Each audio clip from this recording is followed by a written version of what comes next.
Hey, what's up, guys? All right, I know you guys wonder, do we ever read the comments on the channel, on the YouTube channel, and Patreon channel? The answer is yes. And I see a lot of you guys are complaining about the shows are a little too short or there's too many ads.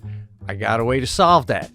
You go for $5 a month and you join us over on Patreon, where you get to see every Pete and Sebastian show with no ads. Plus, you get a whole nother extra show only on Patreon, where we talk about things like whatever happened when I got that letter from somebody telling me I got to get out of Fredonia. I finished talking about that on the Patreon channel. And on top of all that, you now get live me every Tuesday doing loose ends on our Patreon channel. 8:30 East Coast, 5:30 West Coast. Sebastian hops on quite a bit. I take calls for an hour and a half, at least up to 2 hours. So if you want to be a part of the cast, you can do that too on loose ends every Tuesday. All for $5 a month. And the people that already are with us over there, thank you for being with us. I'm having a lot of fun with you guys every Tuesday. And I'll catch you next week. Boom. Done. Back to the cast. Or ads. Or maybe ads. I don't know. That's what I'm saying. But if this was on Patreon, you know there wouldn't be ads after what I just said.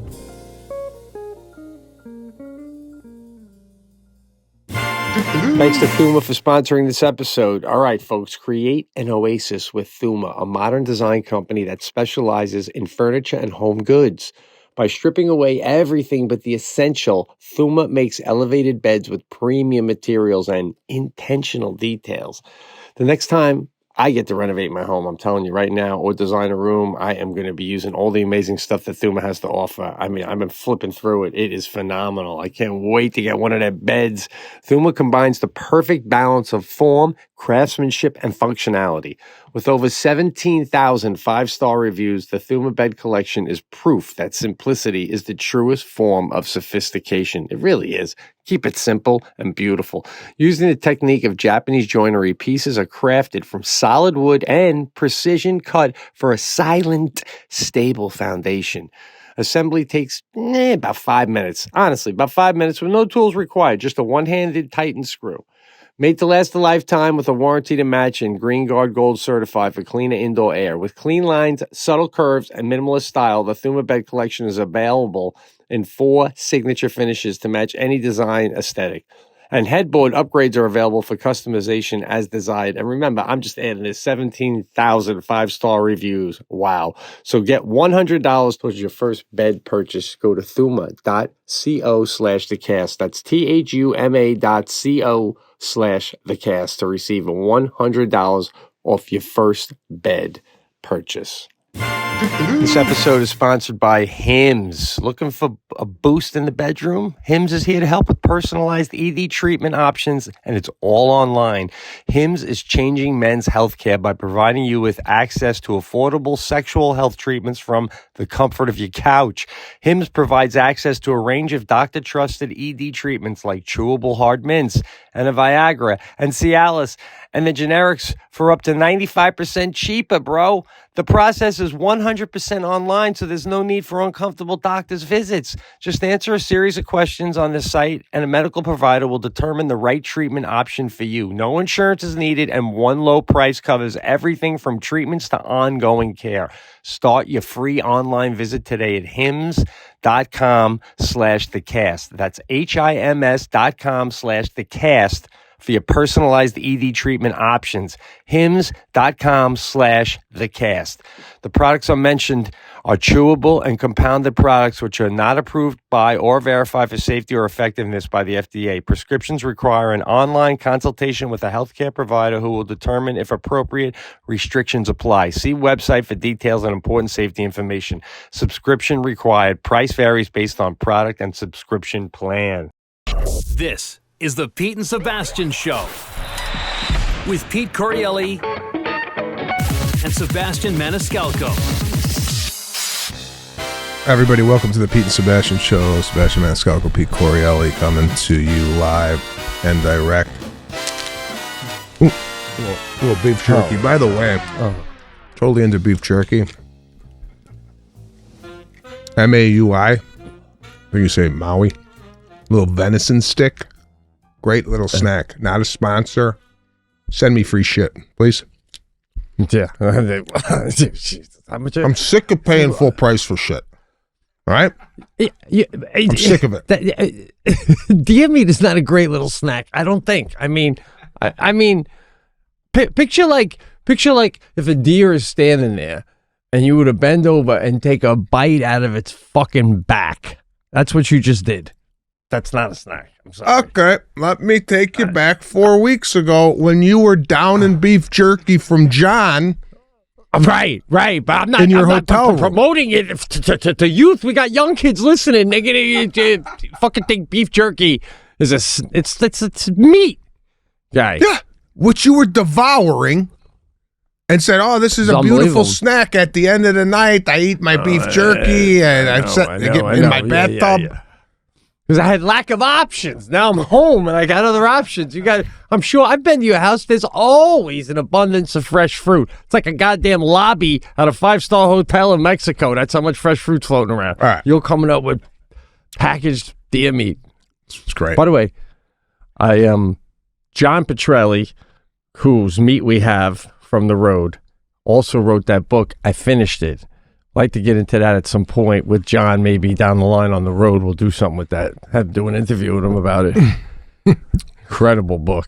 Well, let me just kind of give you a compliment here in regards to your, and you must have scored really high on this in school. Your reading and comprehension, I'll put it up against any Harvard grad. The ability to not only read, but then offer information to other people from what you read is astounding. I mean, John was even stunned that you remember these little idiosyncrasies throughout his book that, he thought maybe you wouldn't have picked up on. Oh, well, listen, I appreciate that, but it's like bread. My knowledge from books, it's like it has a fucking expiration date. Like, within a year, I won't even remember the title of his fucking book. It's so sad. I hate that about it, though. You only remember like nuggets, but the last story about falling out of the boat, oh my God. He was drowned. But the boat kept coming around in a circle, pulling out a knife, cutting his waders off while he's drowning. His waders off. If I'm drowning, I don't have the wherewithal to go, let me get out my knife and Tom Cruise this situation. What the fuck? I don't think. Good. Would you do it if you were dying and you had a minute left to think about how to solve the problem or a minute left to cry? I'd die. Me too. I do one loud fuck.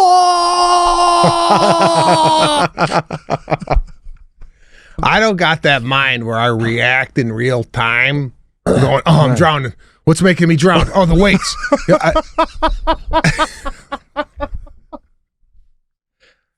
I don't do any of that. I just go down. That's it.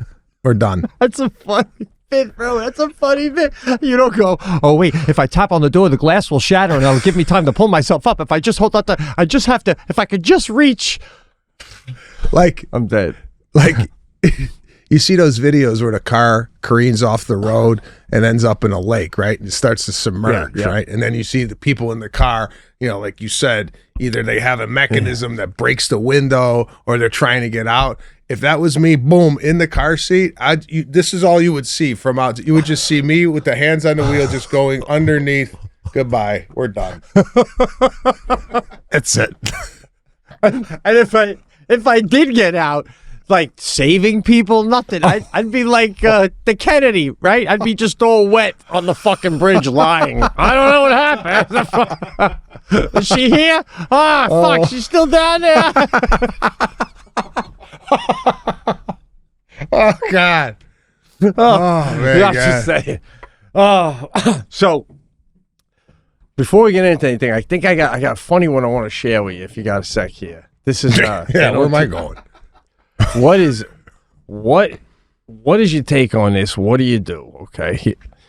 And I got to say this delicately because it's a bit of a tragedy involved and I don't want to be disrespectful, but I'm just saying it from my standpoint, I guess like a Larry David type moment. Long story short, Jackie and I were out for a function. We'll just leave it at that. Let me just interrupt you 1 second before you get into the story and I'll let you tell the story. So the way you preface the story, already I'm in. Like when you tell me I want to be delicate and not disrespectful, I'm like, God, this is great. Right? Yeah. Right. And there was a bit of a tragedy involved. Already I'm laughing. All right, so that's a thing, right? It's a delicate thing now. So we're out at a social thing, like a fun thing. Sadie's there too. And a guy I know very little. I've seen him a few times. Very nice guy, fan, but like a nice man. He comes up and he's talking to us. And I don't know if I get into this. He only has one arm. And he only has one arm. So he's missing his right arm. Now, Go ahead. I could swear the last time I saw him, he had two arms. I'm like, I think I remember if he only had one arm. Mm-hmm. But then again, it's almost like when, you think someone's pregnant, but they could be fat, so you don't say anything, but you're like, they got to be pregnant. It's got to be pregnant. Like, I'm like, this guy, he had two arms. I remember, right? So then he leaves, and I said to Jackie, didn't he have two arms last time? And she's like, I think so. I'm not sure. And I go, yeah, but like if he didn't, don't you think you'd remember that? Like, I don't like. I'm confused on if someone has a missing limb, Right. and you met them before, you would remember. That's what I'm saying.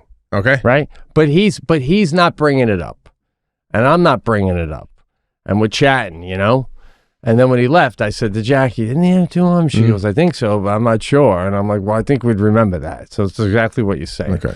So I was like, gee, should I have said something? And I said to Jackie, like, I go, what if he's going right now? The fuck? I got one arm and you don't ask what the fuck happened? Fucking asshole. Like, maybe he's thinking that about me, right? So then a little later on, he comes up again and we're chatting. And then he said, until this happened. I was like, oh, I don't want to say anything, And then he told me what happened. It was an accident, not in the car, but it was a farming accident. It's just terrible story. But like, my point of it is, if you see someone that and now they're missing a limb since the last time you saw them, is it all right for you to say, oh my God, what happened? Or do you not say anything until they say what happened? God forbid if anything like that happened to me, I would lead with that. Oh God, you got to. The minute you say what you just said, you made everything I say make me feel like a bad guy because all of a sudden you softened it all a little bit. No, you did. Listen, I'm going to tell you, if you're missing a finger, a limb, an eyeball, whatever it is, if you see me for the first time and then I leave and you see me again the next time and I got an eye patch on, I tell you, got my eyeball taken out by a bird, whatever it is. Right. You're going to say that to everybody, single person. Because you're looking at me going, what's wrong with the eye? And you're not even hearing what I'm saying. Right. So I lead with the arm got chewed off at a wood chipper. Unbelievable. Right. Anyway, had a great. Bro, did you see Wicked? That's what the green girl did everywhere she went. Let's get this out of the way. Parents aren't green. Don't know why this that's how she walked into a room. We open with that, and then we put it to bed, because if I don't open with that, I'm going to say, I had a great Christmas, this and that. It's just you're sitting there going, this guy has two arms the last time I saw him. In your head, right? Did you even hear what this guy was talking about? No. Other than the hello, I was like, no, not really. Not until he came back and told me what happened. Now, but like if you know someone, let's say the level of your mailman that you see every day, but you don't even really know him, but all of a sudden one day he has a patch and he's not telling you why. Do you say to him, man, what happened? Like, I don't even know the guy's name. Do you say, what happened to your eye? Or do you just not say anything? I think it's the responsibility of the person who has had something happen to them. All right, very interesting. The person, hey, this is what happened to me. And if you don't say anything, that's fine. That's your prerogative. However, I feel like the person is going to be wondering, oh, what happened? Why? Here, you see somebody, you talk to them, have a conversation, you're talking, the next time they're in a wheelchair, right? No, jeez. What do you go? What happened? Or do you just act like, hey, here's something? See, that one you got to lean over and go, what happened? Thanks to Thuma for sponsoring this episode. Create an oasis with Thuma, a modern design company that specializes in furniture and home goods. By stripping away everything but the essential, Thuma makes elevated beds with premium materials and intentional details. The next time I get to renovate my home or design a room, I hope to get to use all the amazing stuff that Thuma has to offer. Man, this stuff is really nice. I can't wait to get one of their beds. Thuma combines the perfect balance of form, craftsmanship, and functionality with over 17,000 five-star reviews. Wow. The Thuma bed collection is proof that simplicity is the truest form of sophistication. Using the technique of Japanese joinery, pieces are crafted from solid wood and precision cut for a silent, stable foundation. Beautiful. Assembly takes just 5-ish minutes with no tools required. Just one hand tightened screw, made to last a lifetime with a warranty to match and Green Guard Gold certified for cleaner indoor air. With clean lines, subtle curves, and minimalist style, the Thuma bed collection is available in 4 signature finishes to match any design aesthetic. Headboard upgrades are available for customization as desired. Take that in. To get $100 towards your first bed purchase, go to thuma.co/thecast. That's THUMA.co, all caps, /thecast to receive $100 off your first bed purchase. Thanks to Hims for sponsoring this episode. Men, life is stressful. We all know that, man. And you have plenty to worry about without adding performance in the bedroom to that list. Hims provides access to treatments that can help you stay hard and last longer, giving you that boost of confidence so you can be ready whenever the mood strikes. You want to be ready when it's time to be ready, guys. And Hims is changing men's healthcare by providing you with access to affordable sexual health treatments from the comfort of your couch. Hims provides access to a range of doctor-trusted ED treatments like chewable hard mints and Viagra and Cialis, and they're generics for up to 95% cheaper. The process is 100% online, so there's no need for uncomfortable doctor visits. Just answer a series of questions on their site, and a medical provider will determine the right treatment option for you. No insurance is needed, and one low price covers everything from treatments to ongoing care. Start your free online visit today at hims.com/thecast. That's HIMS.com/thecast for your personalized ED treatment options. hims.com/thecast. The products mentioned are chewable compounded products which are not approved by or verified for safety or effectiveness by the FDA. Prescriptions require an online consultation with a healthcare provider who will determine if appropriate. Restrictions apply. See website for details and important safety information. Subscription required. Price varies based on product and subscription plan. Here's something I don't know how to respond to some of the time.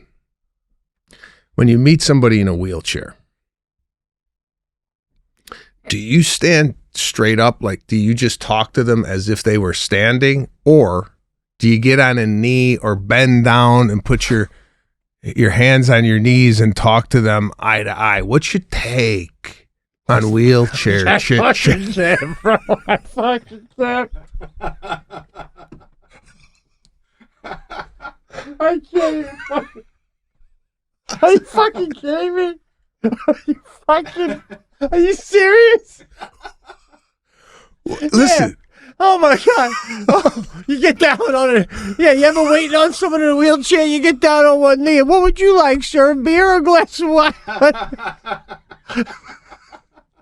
Oh my God. Oh, listen. Oh. No, I've had this happen to me a few times where I meet somebody backstage and a meet and greet, right? and they're like, okay, let's take a picture. Okay, Right. So do you take a picture on like a knee with down at wheelchair level, or do you stand Right. behind the wheelchair and take a picture? No, I Standing. get down to the level. For that I get down to the level. But Okay, but for talking, you stand. yeah. I mean, I think I would stand. Yeah, I think I would stand. I think I do stand. Okay, but for the picture, you get down on a knee. Right. Why? Yeah. Do you So- know why that is? Why don't you just stand like you were Well, talking because to you're supposed to be like shoulder to shoulder for a photo, aren't you? I mean, What if there's a kid in the photo and you're taking it as a family? Do you get down to kid level? No, I try to get this shoulder level with the majority of the people. That, like, I pick the main shoulder level and I go All with right. that one. I don't know. All right, so you bring up a good point. What do you do when you like take a photo with a little person? Do you bend down, or is that insulting? I don't know. That's why I'm asking the question. I mean, I don't think a lot of people think of these things because maybe whatever. I just go the extra mile with it. That's all. There's nothing offensive about it. I'm just saying, when you meet somebody in a fucking wheelchair, do you talk on a knee? Relax. Or do you You know, listen, you don't have to defend it. I just did a whole thing about a guy with one arm. Relax. I'm right there with you. again with this fucking thing? Oh, Jesus shit. Christ. Got a nickel and dime operation you have that can't survive 100-mile-an-hour wind. These are winds Jesus, what that do you- are, bro, these are winds. It's like a tornado. Could That's you what look I'm up- saying. I mean, you can't Could be you mad. look up? Could you look up tornado? And this is another question. Here, let's go. Let's dissect the wind. What makes it wind, and then what makes it a tornado? Because if 100 miles an hour is what a tornado starts throwing off, but there's no tornado, you just call it wind? Well, is it? Or what about when they go tornado-like winds? Like, what does that mean? But is there a certain level? When do you go from high winds to hurricane? By the way, like 100 miles an hour high winds, 101 miles an hour hurricane. Yeah, 101 miles an hour, and now it's swirling tornado. Seinfeld, I feel like would have a bit about this. Yeah, I think a hurricane starts in the water. Right, that's water related. No, I'm taking you. I just no, it starts over water, and then I'm getting an echo here, and it starts reaching land. I'm saying, what's going on outside right now? I walked out there, I almost got blown off my feet, but there's no tornado. It's just high winds. So I want to find out what high winds, when that becomes a tornado, or it's just, if it's 250 mile an hour wind, does that just count as wind? High wind refers to a sustained strong winds over a wide area, typically without rotation, whereas a tornado is violently rotating column of air. Okay, that's the difference. So rotating air and then straight winds, east and west. I want to get into Christmas a little bit. I know we're kind of past it, but I want to kind of go back to it a little bit. I bought a PlayStation video game console for the family. Also, I bought it for my brother-in-law. Me and him like to play FIFA. This was way back, about 12 years ago. We used to play FIFA when I used to go to his house. Used to have an Xbox. I thought I had video games growing up, right? Be nice for my kids to, play video games. And we downloaded Pac-Man, Frogger, old school games. Not some of these games that are like, I tried one of these games. I think it was called Astro. Are you a gamer? When I was a kid. When I was a kid, okay. But there's grown men that play games online, right? right. FIFA, Madden, what have you. You gotta be, and maybe just because I'm older and my brain don't work this way, the amount of buttons and controls that you gotta memorize, and the X does this, the B does the jump, the C does that.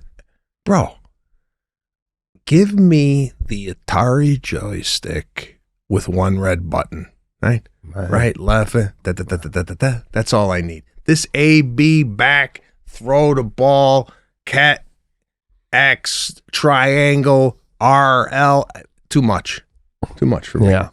But the kids are having fun with it. Nice. Yeah. Were you a Mario Kart guy? Did you play Super Mario Brothers growing up?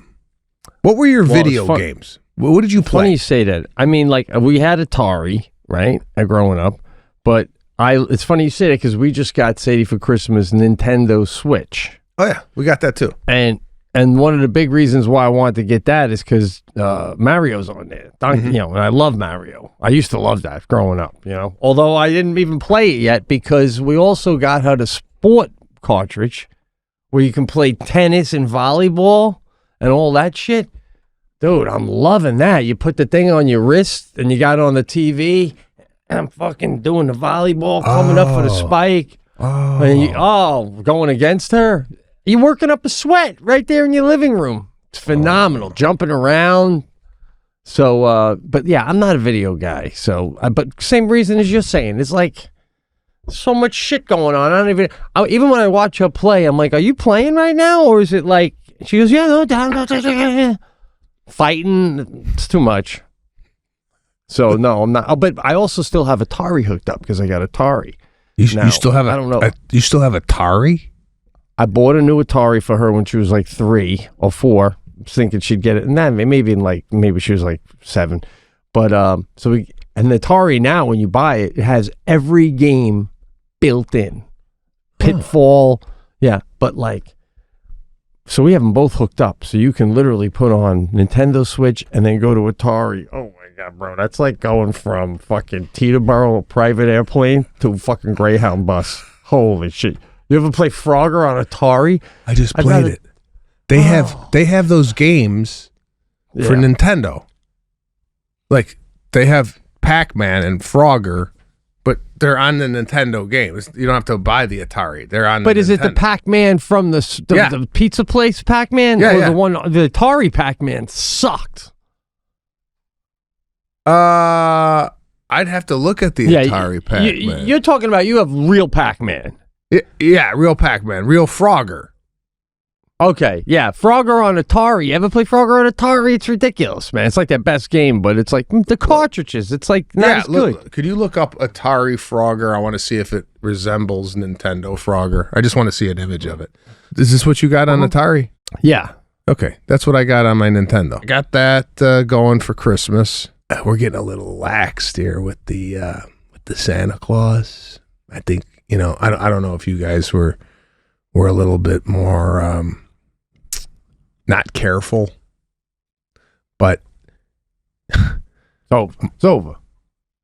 What she does is she put Post-it notes on the gifts so she knows what gift it is. You know, like on the back of the gift it says dinosaur puzzle, right? So sometimes the kids will take the gift, or sometimes my wife or I will forget to take the Post-it note off, and the kids will go, "Oh, it's a dinosaur." She's like, "No, don't read that. That's for the elves, so they know what's in the right." And the kids are looking at us, going, "Come on, who you kidding?" You know, this thing's dying, and it's dying slowly. Yeah.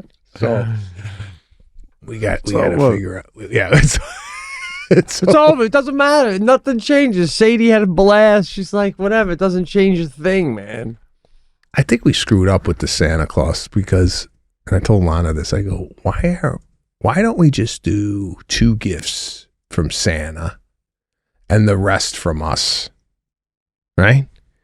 Because number one, it's hard for me to keep track of who gave what to our kids. So I go, oh yeah, you know, Santa brought that, right? And he's like, no, Daddy, you gave this to me. You know, like, I don't know what gifts are from Santa and what gifts are from Mommy and Daddy. Whoa, guy, as long as there's a Santa, what's coming from you? I mean, once when my daughter was like 7, I think I got her like a necklace. I'm like, there's a little something special from Dad. But other than that, it's a fucking Santa pile, and that's it. There's a daddy and mommy pile and a Santa pile. Yeah, because I'm sick of this guy getting all the credit, bro. Yeah, I was about to say, you're stepping on the man's toes. The fat man brings He's stepping on my toes. Fuck. I got 2 Mario Karts on the tennis court that they're like, we're so glad Santa brought these. I bought those. right. Well, they'll know in time, but right now, it's all from Santa. You're supposed to be like, going, I can't believe Santa brought this. How does he even get it down the chimney? You're like, you're not even doing it anyway, bro. Well, you're like, what? Is this one from Daddy or from Santa? I don't know what the fuck I'm hearing. Well, the problem with Santa Claus right now is when we were growing up, Santa brought a train track, a bicycle, right? Whatever, Matchbox car, whatever it was. Right. It's hard for a kid to believe that Santa is making a PlayStation 5 in the North Pole, right? Like, right. I know, but I mean, still, you thought he was making an air hockey? What the? You know what I'm saying? Like, all of it was. By the way, but that's how ridiculous! That's a little bit more believable than he made a video game console that you could play volleyball on. You know, it's like, what the fuck are these elves doing up there? You know, like, so they see the cartoons where the elves are making these little trinkets and whatnot. They're not doing like high tech up there. I know. Even when I was a kid and I'd watch them Christmas things, the elves are making fucking wooden cars. I'm like, if I got a wooden car for Christmas, we have a big fucking problem around this house. We'd have a big problem, right? Now, but I mean, I remember as a kid, it was weird too. You go to the store and you would see what you'd want for Christmas in the store. I'm like, Santa's selling a surplus to Sears? What the fuck is going on with this? You know? But bro, you don't overthink it. You just go with it. It's Christmas. The guy comes down the chimney. I don't know how he gets the shit down there, but he does. I'm rolling with it. Well, my kids are even going with questions that I can't even answer. My daughter's like, how does Santa land his sleigh when it's not snowing? Because the blades of the sleigh catch the snow and he slides in. They're like, how does he land when there's no snow? And I'm like, Jesus Christ. I don't know. He hovers. I mean, what do you? And the whole getting down the chimney, and even my kids are looking up the chimney, like, how does he fit down the chimney? And I'm like, I don't know. It's like magic. Well, but like, I gotta ask you, because we have White Christmas, knock wood, almost every year, and it's freezing. But like, do you feel a little like slighted, or like when you watch a Christmas movie and it's all in snow and stuff? Are you like, nah, fuck them then? Like, they don't care about us, we don't care about them, right? You know, like, or like, cause it's like we're celebrating a place that you're not in. People live in Florida, Arizona. I remember when I was in LA right before Christmas, I was like, I need to get out of here and just slide into my holiday spirit, because it definitely I couldn't get comfortable. Yeah, it adds an element to the holidays that you know, it's a miss. When I see that stuff, I'm like, I actually, you know, like, oh, that'd be cool to be in snow. Maybe next year we'll go to Colorado for skiing, or Christmas where there's snow. I don't know.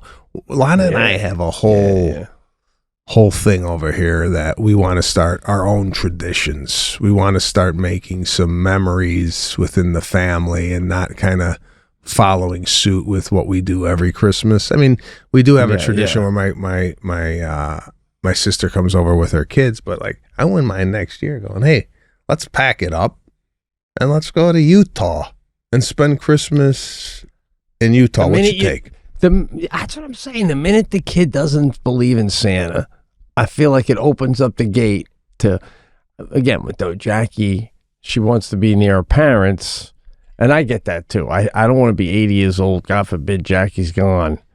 And Sadie's looking at me. I'm 82, dribbling on myself. And she's like, "You're going to be alone this Christmas, Dad, because Ken wants to go to Utah."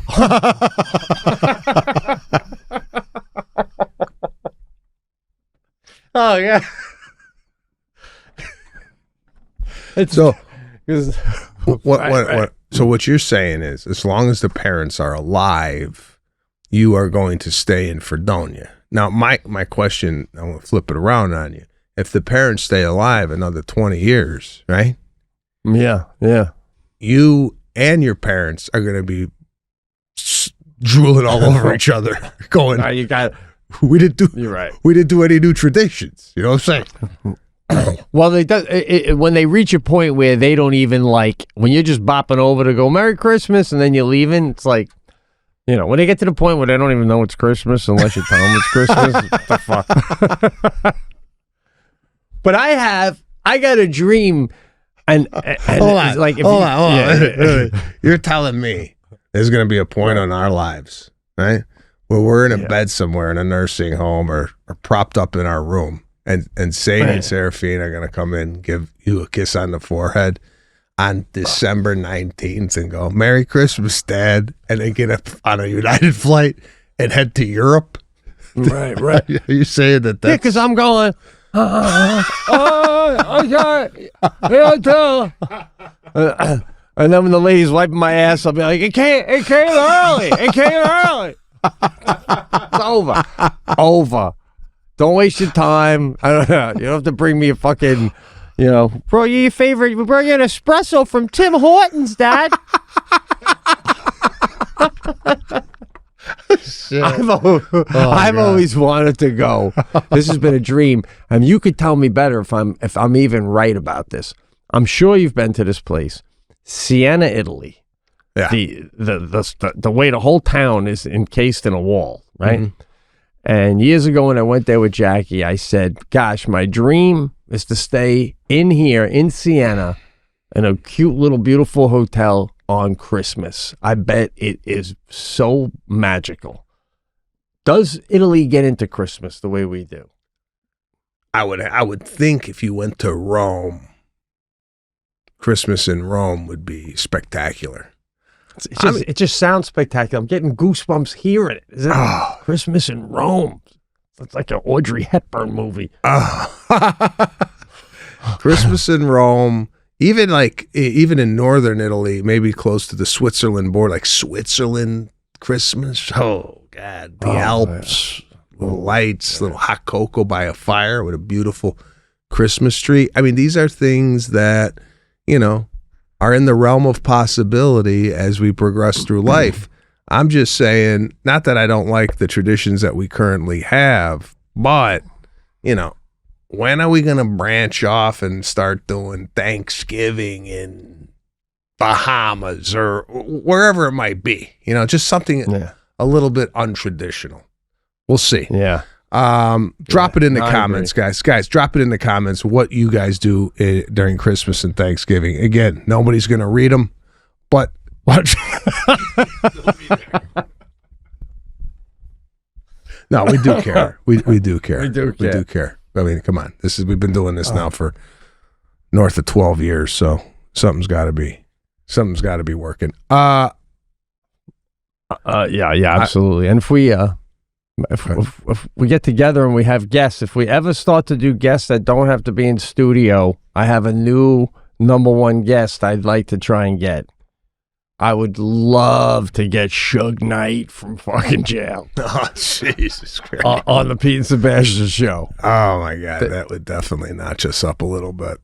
Oh, boy. So what's up? When are we gonna talk about the greatness of the show, man? I mean, listen, I have to. Yeah. Go ahead. I mean, I'm not gonna say Bookie nothing about it. is hilarious. It's the acting is great. The storyline is moving forward. The writing is great. It's really a powerhouse, man. Now, is it up for this coming now? 2025 is when it would be eligible for like the Golden Globes, right? Like the Golden Globes I just saw, it couldn't have been eligible for that for season 2. It was eligible season 1. Yeah. And now, okay. Now again, season 2 will be next Golden Globes. Bro, that's what I'm saying. Season 1, we get to know the characters, all the actors. We're getting their every show you ever see. Season 1 is that's a great show. Season 1 is good, and you're glad it got picked up. And then season 2, it's like everyone's got their footing. Everyone's got their footing on this, man. It's just really great show. Oh, thank you. Appreciate it. The cop too. There's so many great moments with the fucking cop when your mother-in-law, she's great, dude. She's great. And your dynamic, whatever, and she comes up, and guy gets off the bike, jumps on the one that, and he's going, oh, fuck. That's the one. Yeah. There's so many great lines, and your lines with her. And I had one question I wanted to ask you, and this is just an example, because your acting is great. Best acting I think I've ever seen you do. Thank you. And I thought you've done great acting in a lot of shit. But when you pick up the mother-in-law, all right, we're 4 episodes in now, folks. This is on HBO Max. You got to check it out. It's actually funny, and I say that because, so many of the comedies, like The Bear, won for the best comedy, and people were saying it's not even a comedy, it's a dramedy. This is a true-to-form comedy. They're trying to make you laugh, and it's fucking great. Now, you're driving, and you got your mother-in-law that was now going to come live with you, and you go... about your wife, you go, so-and-so's going to like having you here for a little while, right? Now, the script just says, so-and-so's going to like having you here for a little while. Now, do you make the choice, like the way you said it, in your words, you made it seem like for a little while, like where I would make bad actor, I go, Kathy's going to like having you here for a little while. Like, cut. No, Pete, it's like, like, so do they, does anyone ever tell you, oh, you want to say like this, or are you just making choices on your own? So yeah, you make choices. In that particular scene, I wasn't doing it as pronounced as it should have been. Like, it had to come off as if you ain't staying more than 2 days. Well, that's how it came off. Yeah, that's what I'm saying. Yeah. But in the beginning, it wasn't. So that's directing. Directing will tell you, hey, you know what? Let's massage it here. Let's massage it there.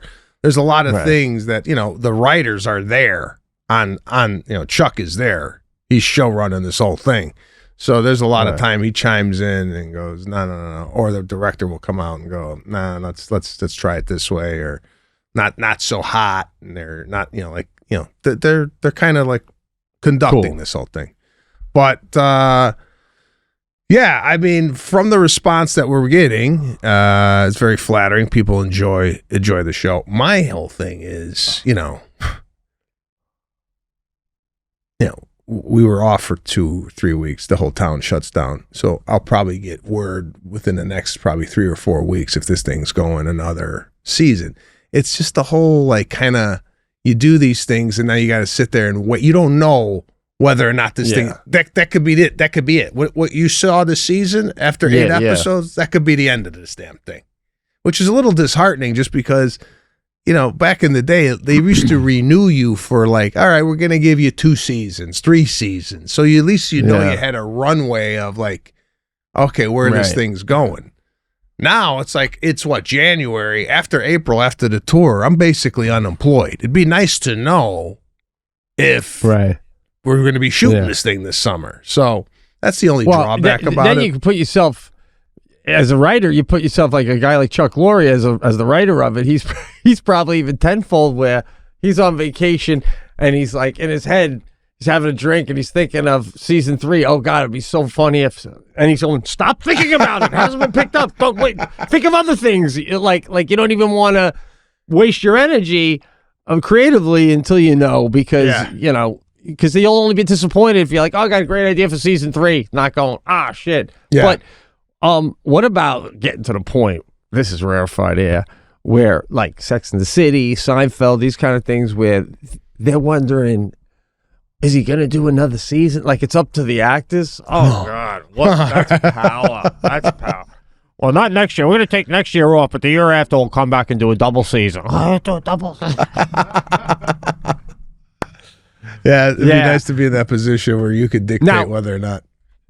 another, it's just so many funny scenes, so many. But like the when you're waving, am I giving it away? Whatever I'm saying. It. When you're waving to the helicopter, is there really a helicopter in that scene? No, there's not. Wow. No, so that's amazing because I thought there was a helicopter there. No, there's no helicopter. That's put in post. What they had is a drone. They had a drone up there catching my wave. There's like a camera catching the wave, but the helicopter's put in afterwards. See, that's amazing because I'm sitting on my couch going, oh my God, talk about knowing you made it. Fucking hiring a helicopter for you to wave to. So do you think there was a helicopter following Leota and Goodfellas back then, or you think they were doing some kind of post thing too? I think they probably shot a helicopter and then, edited it in to make it look like he was looking at it. Yeah. I don't think that was 1990. I don't think they were doing post helicopter, or I don't even think they had the technology back then. Well, now Omar, your partner in this, who's the whole thing with his mom and the guy, it's so good, and the nice house he's living in, and your guys' chemistry with the baby, it's so funny. Now, some of these scenes, like afterwards, aren't you guys like to each other like, oh God, shit was fucking funny? Like is anyone laughing like there when you're doing it? Like you brought a baby, like that shit was. It's gonna do it on street cred, and then Corduroy asking if the baby wants oysters. I think it's a lot of funny. I don't know. It's just always interesting to me if the actors forget that the people filming aren't laughing. Are you guys going, shit, that was pretty funny? Because you look like you're having a good time, dude. You know what? It does happen from time to time. Not that we sit there and go, wow, that was funny. We'll laugh kind of maybe after the scene, and that would kind of show that we were. But I'm not really like, when I'm there and I'm doing this stuff, I am so focused on getting the lines correct and not like, because it takes a while for the lines to like be embedded in my head. So we do a scene, and while they're setting up for the next scene, we're running the lines again, right? And then when we're moving to another location, on the way to the location, we're either doing the lines for that scene or we're doing the lines for tomorrow because we just got the sides for tomorrow's shit. So it's like, it's a constant. It's like, I don't know how these people do it. Like when they in between scenes, they're like having fun and shit, like with water balloons or whatever. You see some of this shit on set, bro. I feel like I'm at school. Between 8 to 8, I'm at school studying. There's no time for like any riffraff. Right. Wow. Well, I tell you, man, it seems like you know the lines, and like it's really funny. So it's been fun, and hopefully, and we got a really good group of people. So I would imagine your mom watches every episode, and knowing your mom, she probably calls or critiques in some capacity. We haven't done this in a while. I'll give you what my mom said. Well, I got one. I know one scene where she was probably like, "What the hell was that? We didn't need that." It was Rob's scene in the boat. What? With the coming out of yeah. That one about 2.5 and he's funny as hell in that show, and he committed to that scene. It was great, less commitment, but in edit and post, that scene went about 2 minutes too long. my mom just said, just watch the Bookie. Oh my God, Sebastian, best episode 3. I said, oh, the 3rd episode, we just had the 4th one drop tonight. She says, yeah, I know, I watched that too, but the 3rd, I was dying laughing. I like 4. Yeah, the parents, they'll give you,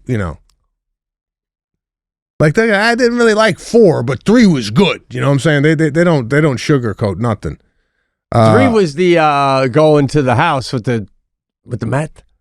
Hold on, That was a great one. We're getting reports of a brush fire headed towards buildings due to high winds. We might have to wrap this up. Holy shit. Hold on, La Cienega Sunset. You see any fire out there? No. This is what I don't understand, and then maybe you could shed some light on this. With these fires and high winds, what's going on? Like, does somebody light a match and they throw it on the ground, and all of a sudden, what's going on? Why does wind cause fire? Right. Well, it's like blowing on a fire. I don't know why, though. It adds oxygen to the fire. I know that. Yeah, but like, where are these fires? Are they simmering somewhere, and all of a sudden the wind picks up and like, oh, we got like. I guess my question is there fire kindling somewhere, and that's all it needs is a little wind to get going? I know. I don't know much about fire in that capacity because we haven't been over 30 degrees in 14 days. So you could literally light gasoline out there and it's not going to do shit. It's frozen. Anyway, our time is up here. Pete and Sebastian show. Couple things to the listeners. We got to thank you for listening. Go to Patreon. If you like the show, go to Patreon. There's a Tuesday night Loose Ends, hosted by the one and only Pete Correale. I haven't been on in a while due to the fact that it's just I've been sick and the holidays and whatnot. Been on the road. Going to make a concerted effort to pop on there more. $5 a month, one extra episode a month. You get the Loose Ends every week. You get pictures from the road. Pete and I are going to go back on the road shortly. This is probably coming out after we've already been on the road, but go to SebastianLive.com for ticket information. Thanks for hanging with us, and we will see you next week.